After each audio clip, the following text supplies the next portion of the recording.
How's it going, everybody? Welcome to another episode of the Creators Process. As you know, my name is Jaden. Right next to me, I have Andrew. How you doing today, man? Good, thanks. That's good. That's very good. Thank you for joining me. Well, this evening, actually, as we're talking, it's the evening. So thank you for joining me right now. Yeah, no, you're welcome. It's my pleasure. I love talking about what I do. That's good. You know, then this series is right for you. And so I guess, you know, to start off, for people who aren't familiar with your work, tell us what do you do when it comes to the creative arts? Okay, so I am a visual artist doing mostly drawings.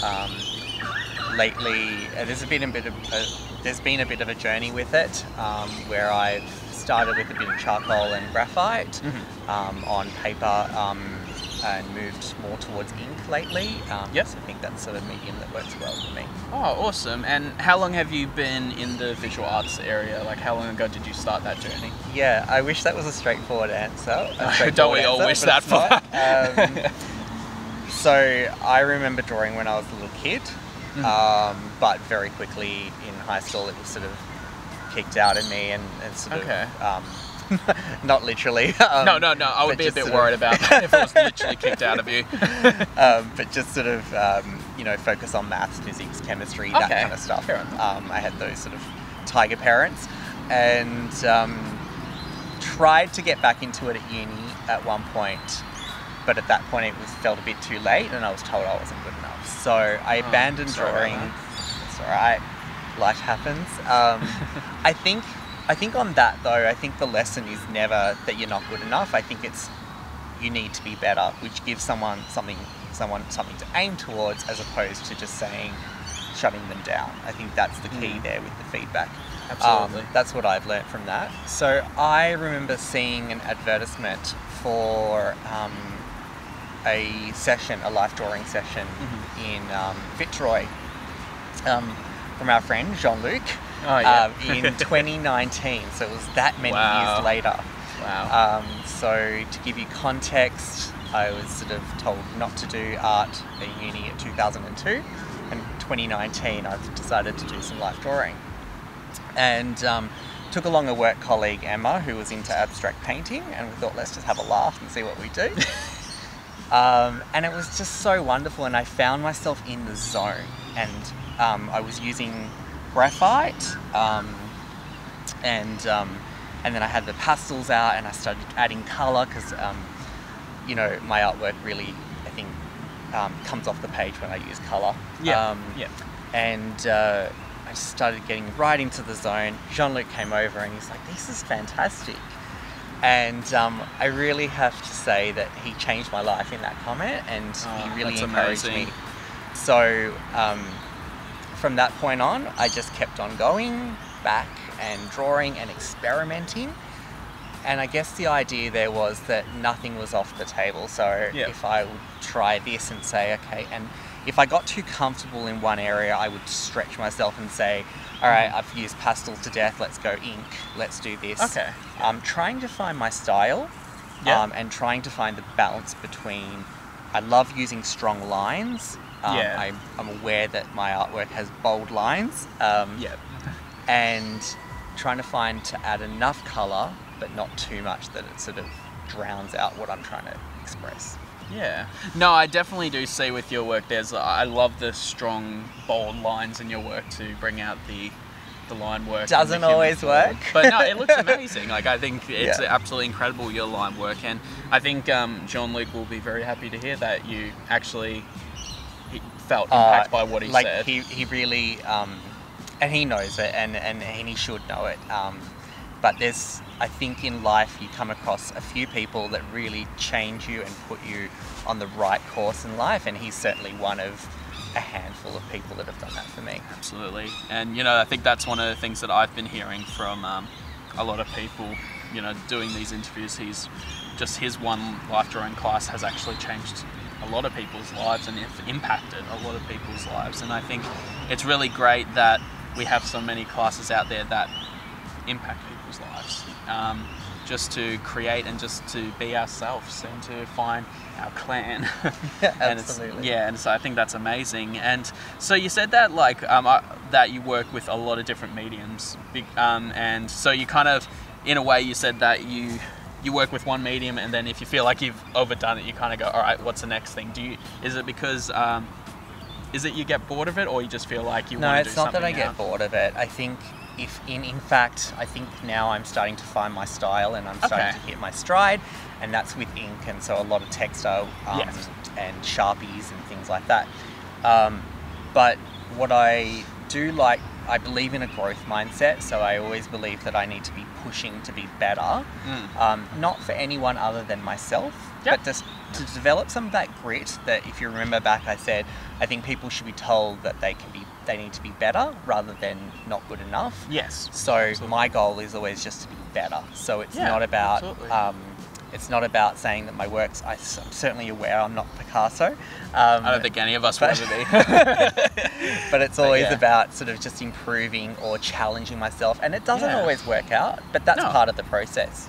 Absolutely. And I think it's all about the trial and error of creating. Because I think if you don't try it, then you'll never know. And then if it doesn't work, then it's okay. Like, what have you lost at the end of the day? You've actually learned what not to do the next time. Yeah. You know? So it's kind of like, it's a good way of learning. Because I think we should always be learning as artists. Absolutely. And I've had some friends who, you know, fellow artists who talk to me about using ink and say, well, once you put that mark on the page, it's there. And you can't use an eraser, you can't sort of smudge it, you can't change it like you can with some of the other mediums. Like charcoal is quite kind in the right places. And I'm not afraid of making mistakes. I was watching Blown Away, which is the glass making show, and they sort of do all these glass artworks, and the glass smashes. And I heard one of the contestants say, look, we get very used to not being precious about our work because glass smashes, it's how the medium works. Yeah. So I think I've taken on a similar sort of mentality with my work, where if it stuffs up, and I just start a new one. Absolutely. And you know, sometimes even if, like, I've heard people say that they ended up making a mistake, but then they actually worked from that mistake, and then they actually created something even better. So I mean, sometimes I think it's just all about that trial and error, and I think it seems like you take that on board really well, like just going, all right, you know, this didn't work, let's try something else. It's about experimenting. And I try not to agonize over things and getting it perfect. It's more about the patience. So I do try and slow myself down. Yes. And just take my time with it, rather than going, oh, I've only got 5 minutes, or I've only got 10 minutes, I'm going to get it all on the page. I just use that time to experiment and see what I come up with. Cool. So you don't feel in a way, you don't feel the pressure of, like, when they say, okay, we're doing a 5-minute pose or anything, or do you sometimes feel it? But I have to sort of take that and then put it to bed and go, all right, put it to bed. I'm going to do a 5-minute pose. It's not going to be great. It might be great. Let's see how I go. Absolutely. Yeah. Okay, well then that's, you know, I think sometimes everyone feels that pressure, but it's just the way that you treat it in a way. Like if something, you know, you kind of go, if you start freaking out, then you're not going to get anything done. You just kind of go, all right, it's starting right now. Let me just slowly go into it, and let's just, you know, go with the flow.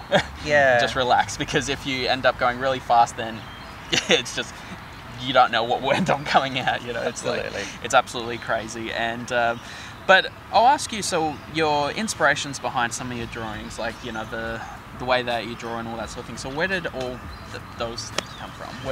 So tell me about your process and inspirations. So I'm now drawing men and women, but I probably grew up drawing mostly women. Yes. And a lot of my youth was spent attaching myself to strong warrior women in TV shows. So traditionally I'd watch sort of boys shows like He-Man or you know, traditionally boys shows, and then attaching myself to the female hero, so Teela or Storm and Rogue in X-Men, Catwoman, you know, and I'd love those sort of real sort of glamazon that could hit back, and I think Princess Leia was one of the strongest ones for me as well. Of course, yeah. She was the princess that hit back, and she wasn't afraid. She didn't sort of help me. There was none of that. No damsel in distress. And I think as a queer male, I think that really resonated with me. This idea of resilience and fighting back, and fighting against the oppressed version of what you should be. Yeah. So I drew a lot of Princess Leia. Some weren't warrior women. Some were. There was a lot of Ariel, the Little Mermaid, growing up. But Storm and Rogue got a good workout as well, pencil form, and it was really special to be able to take that and represent it in the way that I do it. Lately, I'm really fascinated by expression and the emotion in poses, and I thought it was in the face of the model, so I sort of did a bit of portraiture, trying to go in, and then I realized that some of my pieces where I zoom out still have that emotion intact. At least for me. I hope people who see my art believe so as well. But I really love to capture the mood, and I love to capture what's unique about that model. That's really important to me because I'm very expressive in my work. I think I'm very expressive as a person. I certainly talk with my hands. And so I think, Jean-Luc always says, and I think he means it quite literally, you always draw yourself. But I think that there's something figurative about that as well. I think I express myself. I'm influenced by artists like Andy Warhol, Frida Kahlo, people who use bright colours. And I try to sort of demonstrate that in my work. That's amazing, man. And I definitely see that when I've looked at a few of your portraits, I can see that you do focus a lot on facial features and things that stand out from that model. Like, and I think I can definitely see that. And so it's kind of like, in a way, like you focus on like specific features for that specific person. Like, for example, if someone has, well, I guess for me, like green hair, and like someone like who has, I don't know, tattoos or like specific tattoos and all that sort of thing, so in a way you try to make sure that you include that in your drawings in a way because that makes that person? Yes and no. I really like, so I do like to notice the features, but I wouldn't say it's as literal as something like the green hair or the colour of the eyes or something like that. It's more about, see, for example, when I have drawn someone, I might look at the pensive look in their face, or the fact that they look a little bit lost. I know that one of my favourite models, Maria, it's quite interesting because anyone who knows Maria knows that she's quite a fun-loving, bubbly kind of personality. But I also see a certain anxiety there, and I like to kind of try and capture some of that anxiety in the work. So it's not always about trying to get them to look like the person, but rather trying to capture that likeness or that emotion. So you kind of like have a bit of when you see them pose, you kind of read into their body language and all that, and kind of read, saying, like as you said with Maria, going, there's a bit of anxiety there, like, or there's, another model could be like, they seem very sad when they're posing, and so you kind of try and portray that through the art. I mean, that could be just the best actor in the world. But it's what I'm reading from the scene. But no, it's like, it's the artist's description of the person, and I think that's, as a life model, I love seeing the way people depict me, because I've seen ones where they depict me sad, angry, happy. It's always interesting because it's the way that the artist captures you. And so I think that's what's amazing about like the life drawing community, is that everyone draws differently, everyone creates differently with the way they do art, and I think that's what makes it amazing, because it just shows that we're all here for the same thing, but we're so unique in our styles. And absolutely. And I think that's the most beautiful thing about it. And that's one of my favourite parts of it, is sharing the work with the other artists as well, and seeing all the different styles. Seeing some people who'd love to go in with that really traditional way of working with the life drawing, and they measure in the face very carefully and with the oval, and then they kind of harden it in. Whereas I've been drawing Ariel or Princess Leia, so I just kind of go in for what I know, but then I'm hearing my life drawing teacher saying, saying don't draw what you think you know, draw what you see in front of you. So you're sort of trying to constantly maintain that as well. It's really a fun process. But seeing everyone's take on the same thing, you know, we had the same model, and if it was last year during lockdown, it was on the same screen as well, so it was exactly the same pose. And seeing that you can see it's the same person, but it's just done in completely different ways, and I think that's the beauty of art. Oh, absolutely. Yeah. As I said, it's their interpretation of what they see. Yeah. And I think it was interesting when you said, like you said, your teacher says, don't draw what was it? Don't draw what you... Don't draw what you think it looks like, draw what's in front of you. Yeah, like, because, you know, I know that people have that... people sometimes I've talked to where they kind of draw without looking, and they kind of like let their eyes do the drawing, and then let their eyes speak through to the hand, and then they kind of draw while not looking, because they prefer to, when they look at it, it kind of, you know, going up and down, it's like it's not as good as when they kind of look just towards what they're drawing and then just draw and let their hand do the work. And so it's kind of like, as you said, it's like what you're seeing to drawing to your hand. Look, there's a certain lesson you do in life drawing called line contour drawing, where you hold the page over and you stab the pencil through, and you're not allowed to see what you're drawing, and you're only allowed to look at the subject. Wow, that's it's interesting. Really tricky. The results are hilarious at times, but it's a really good lesson in focusing on what's in front of you. Yeah, absolutely. It would be very interesting to see the results. It's like going, well, why is the head right there? And like, why is there an arm over there? You're just kind of going, what is there? But no, that it's always interesting, these little lessons and just little practices that people teach, where it's kind of like, try it this way and see it that way. And then in a way, it's like we work with what actually works best for us, and it's like, you know, and it sounds like with you, you kind of focus on, like I said, the specific features of that model, like the body language and all that sort of thing, to portray raw emotion through your drawings. I'm not bothered with exactness. I'm bothered with trying to get some sort of expressiveness out in the work. No, absolutely. And I definitely see that. Like, I love the ones, like I said, you did Midnight Express with me, and I love the expressive work that you did. Glad you did. No, it was amazing. Like, I just, and as I said, the one thing that stood out for me were the bold lines, the strong bold lines. Stood out for me really well. And that's what I love about ink. Ink has that ability to really just give it the boldness. And it stands out. Like, you know, you could see it from like a distance, and, you know, it comes out and straight at you. And it's not going to be exact, and there's, you know, where you have an iris on your eye, it's just going to be black. Because it's ink. But certainly we can get it. It's almost like I've had people tell me some of the drawings look like lino prints as well. And so I can sort of see where they're coming from in that. Because it's the term where isn't it like where you cut it, then you cut it, and then you dip it in ink, and it's like a stamp. That's right. No, I can kind of see that. That's a really interesting interpretation of it. But no, like I said, I love the bold lines. I definitely think that's what stands out for me in your work, just the bold, strong lines that and I love the emotiveness, like, that comes out. Like, you portray really great emotiveness through the form and through the way that you create. And I think that's really awesome. And I think that's why I'm like, I'm gonna have to get Andrew onto my channel, because I need to know what his secrets for her. I'm so humbled by this. I mean, I think it does need to be said about the trauma. Like, I think it does stick with you that you're not good enough. Absolutely.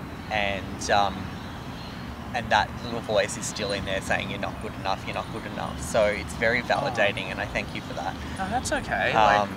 It is a very hard thing. I mean, to be honest, I've had people pretty much tell me I've never been good enough, and it sticks with you. Kind of just like, it sticks in here, but then once you try and kind of go, no, you know what, I am good enough. And the day that you realise, then you go, no, you know what, I'm not going to listen to those people. I'm going to pursue what I love. But what does that even mean anyway? Good enough for what? You know, it's. I know, it's like art isn't my full-time job. You know, but it's kind of like, are we? You know, we're never always going to be perfect at what we do. And to be honest, if we were, then wouldn't that be very boring? Like, it's absolutely. Like, I think it's all about and I don't think about, when I think about art being perfect, I don't think it has to be. Like, it's not perfect in a way. I don't think it's people's interpretation of how they see the world, and I think that's what makes it beautifully amazing. I went to a life drawing session in Hawthorne with Bill. Oh, yes. And he was talking about how it doesn't have to be perfect, and in fact that's what can be interesting about the work sometimes. And I certainly see what he means. If you're more interested in the light, or the shadow, or the shapes, the space, I think there's 5 perceptions to drawing. Yes. And you know, if you're really kind of honing in on one or two of those perceptions, other things might fall by the wayside. And even if you don't get those things perfect, it still works. You know, it's art, and it's your creation. Exactly, and that's what makes it beautiful. Yeah. That's it, you know, that's exactly it. But I'll ask you this, man, as a final question. So, like, with... Okay. Pressure's on. I love doing this question because it's always a really... I think for people watching, you know, there's always people going, you know, oh, I would love to give this a try, but, you know, sometimes the pressure of going, you know, not feeling like they're good enough and all that sort of thing. And what would you say to people who want to take those steps to do art and all that sort of thing?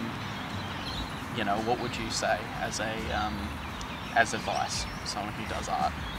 Okay, well, oh wow. I know, it's a bit loaded question. Yeah, no. I would say that if the first question you should ask yourself is, if you want to do it, then why aren't you doing it? And I think you should also ask yourself, who's stopping you? Why you do it is because you want to do it. And so I'm talking in circles, but I don't quite know how to say what. Be clear on the fact that you can do something creative, and that I like the power of yet. So if you're not good at it, you're not good at it yet, and you can keep working on that.